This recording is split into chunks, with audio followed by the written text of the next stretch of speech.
Those of you that are Caitlin Clark worshipers, groupies, hardcore fans like myself, some of you may find this conversation difficult, but I'm going to try to prepare you for it by stating some obvious facts.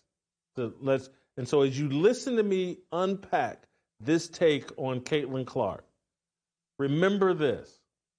She is the clear-cut Rookie of the Year in the WNBA this season. Angel Reese isn't on the same planet as Caitlin Clark. Remember that. Caitlin Clark is the most dynamic and impactful basketball player to ever hit the WNBA. Ever. It's not even close. She's brought a fan base and an enthusiasm and interest to the WNBA that no one's ever done, and it's not driven by racism. It's driven by the uniqueness of her game and her journey, because she's been met with a strong headwind of women and a culture not prepared for a white woman to be a transcendent superstar. The WNBA has never had a transcendent player. They've never even had a superstar. They've had good players. That Diana Taurasi, all-time leading scorer, excellent player, not a superstar, not transcendent. Tallest midget in the WNBA? Absolutely. Candace Parker, tallest midget in the WNBA? Absolutely. But not must-see TV, not compelling, not interesting, not a true superstar. You can't be a superstar in a league if you don't have an audience that follows you. Let's say Michael Jackson made all the same music, but it only sold 100,000 albums. He's not a superstar. He's just a guy that makes music. It's good music, but it only sold 100,000 albums. It's the fact that Michael Jackson's music sold 100 million albums that made him a superstar. Do you understand? Diana Taurasi, great player, but no one cared. She's not a superstar. Candace Parker, great player. No one cared. She's not a superstar. She's not transcendent. The WNBA has its first transcendent superstar in Caitlin Clark. She earned it with her play at Iowa. Take nothing away from Caitlin Clark. But now let me add in this truth. Caitlin Clark is not the Steph Curry of the WNBA. That's not what we're witnessing. Not this year. Not this year at all. She's being somewhat falsely marketed as the Steph Curry of the WNBA. She's not.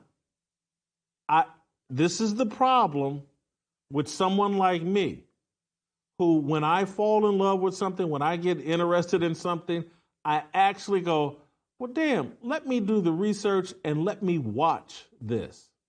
Don't let me go off of Twitter highlights. Don't let me go off of social media highlights. Don't let me go off the opinions of others.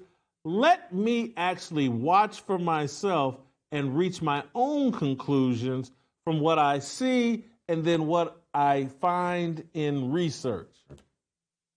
Caitlin Clark, this phenomenal three-point bombing superstar, the second coming of Steph Curry, the original Steph Curry of the WNBA. That's not what we've been watching through the first 30 games of her career in the WNBA. She's not knocking down three-pointers the way Steph Curry does. She's not knocking down long-range bombs the way Steph Curry does and has since the moment he arrived in the NBA. When Steph Curry left Davidson, 2008, 2009, whenever it was, and showed up in the NBA, this dude immediately started draining long-range logo three-pointers. What we're defining as logo three-pointers are 25 to 29-foot shots. Steph Curry, go look at his rookie year. I think he knocked down 42% of those shots. 42%. Go look at what Steph Curry did this past season. I think he knocked down 41, 42% of those shots. Go look at the year before. He knocked down 43% of those shots from 25 to 29 feet. Caitlin Clark is jacking up 25 to 29-foot shots at a record pace, and she's only hitting 33% of those shots. I knew it when I've been watching Caitlin Clark. I'm like, something's off here.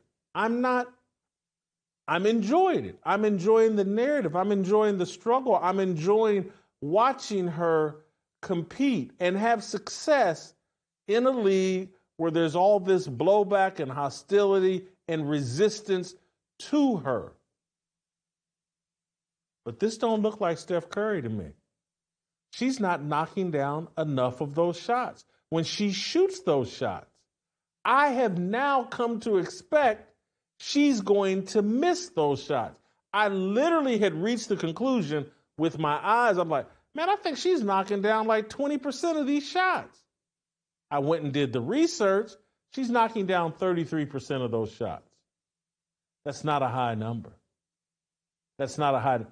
If we compare Caitlin Clark to NBA players, there's like 60 NBA players from 25 to 29 feet who shoot at a higher percentage than Caitlin Clark.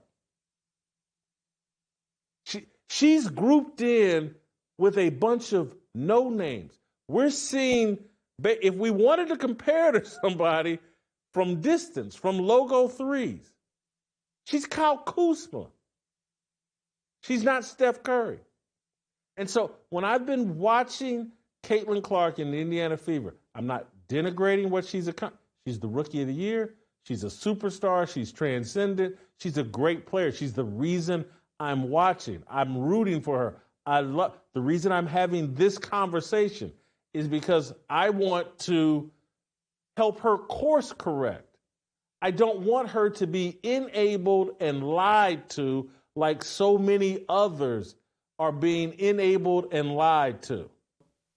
There's nothing better at the end of a long day than sitting down in your favorite easy chair with a glass of your favorite whiskey. And hey, if it turns out that with every glass, you're helping to support a great American cause, doesn't get much better than that, doesn't taste much better than that. It's time to chart your own course with Flying Ace whiskeys from Craft Co. Inspired by generations of American aviators and proudly made right here in the United States, Flying Ace is not only making amazing whiskeys, they're also committed to supporting our brave troops and their families through their partnership with Folds of Honor. They're providing scholarships to families of America's fallen or disabled, and these scholarships allow families to begin to chart their own new course. After experiencing great sacrifice, Flying Ace whiskeys are American proud because they're American made, and they're American proud because they're helping to support our heroes and their families. Don't wait around. Today's the day to get your own and see what all the hype is about. Buy online at flyingacesspirits.com. Use the promo code AMERICA to get free shipping. That's Flying Aces, Ace with an S at the end, spirits.com. Promo code AMERICA for free shipping. I actually want her to get some constructive criticism from someone who's on her side. She's taking too many logo threes. She's looking for too many logo threes. She's taking too many of them early in the shot clock, and the results aren't good. It's not Steph Curry. Steph Curry is knocking down 8 to 9 to 10% more of those three-pointers than Caitlin Clark, and that's a big, huge number.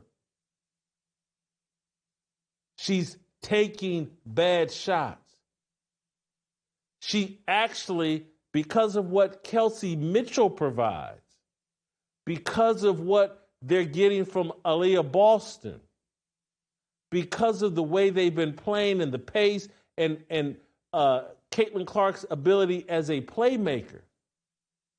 Caitlin Clark this season, until she can correct her shooting, develop her mid-range game, she needs to de-emphasize her three-point shooting.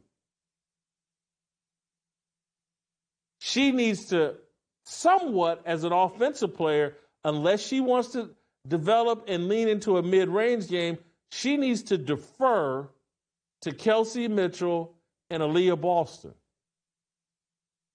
Because right now, the way they have her playing, the way they have her basically sitting at the top of the key and moving and going nowhere. I watched the game last night with the Atlanta Dream, and I saw what I've been seeing in all of these games. She brings the ball up court, makes an initial pass, and then stands around. And if someone needs to get bailed out, then she'll move somewhere around the top of the key area, get the ball, and then she'll hunt up a shot if they need it with her dribble and take someone off the dribble and hunt up a shot or create some penetration where she can dish. But in terms of moving without the basketball, in terms of looking for other areas of the court to punish people from either mid-range or distance, the easiest three-point shot in all of basketball is the baseline three-pointer. She takes none. You can't find her taking a baseline three-pointer. She doesn't do it. They're all from the top of the key area, and she's shooting from 27 to 28 feet way too often. And the results aren't good. And they ran out to a big lead last night against the Atlanta Dream. The offense went in the toilet. Atlanta got back into the game.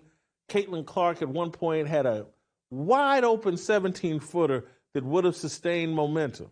Turned it down because she'd much rather fire up from distance. And her 33% shooting from logo range, 25 to 29, that's what's considered logo range. It's not good. It's mediocre. I'm not comparing her to WNBA players because I'm comparing her to NBA players because that's the comparison that hooked us all in. Hey, she's like Steph Curry. No other woman plays this way. We've never seen this. And it's just like Steph Curry. It's not like Steph Curry. She doesn't knock down enough of those shots. And it's consistent. And it's been over the course of these 30 games.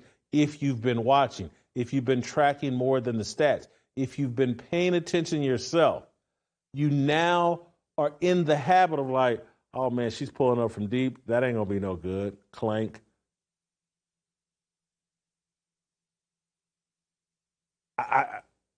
When Steph Curry shoots from anywhere on the court, my expectations are damn good chance that's going in. Yeah, half the time, maybe 58% of the time, 57%, I'm wrong. But there's a big difference between being disappointed 55 to 60% of the time as opposed to 65 to 70% of the time. When I see her pull up from 28 feet, I'm screaming, bad shot. What are you doing? And she does it way too often early in the shot clock when there is a chance to get something better.